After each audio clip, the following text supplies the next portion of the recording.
بھارتی اپوزیشن جماعت کانگریس نے نریندر مودی کے دورہ اسرائیل پر تشویش کا اظہار کیا ہے۔ انہوں نے کہا ہے کہ مودی حکومت ہوش کے ناخن لے۔ مودی کا دورہ فوجی چڑھائی کی توثیق کے مترادف ہے۔ رہنما نے کہا مشرق وسطی میں تناؤ کے ماحول میں مودی کا دورہ بے وقت کی راگنی ہے۔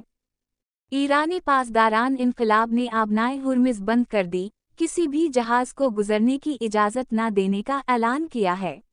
عالمی سطح پر تیل اور گیس کی سپلائی متاثر ہونا شروع ہو گئی ہے۔ ایک اندازے کے مطابق تیل کی قیمتوں میں بڑے اضافے کا خدشے کا اظہار کیا گیا ہے۔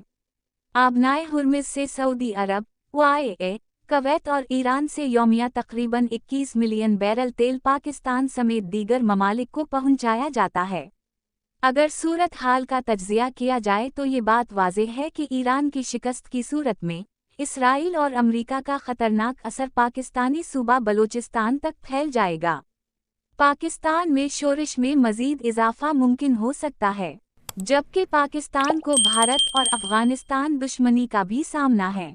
اسرائیلی اہداف میں پاکستان کا اندرونی انتشار اور پاکستان کی ایٹمی تنصیبات بھی ہے۔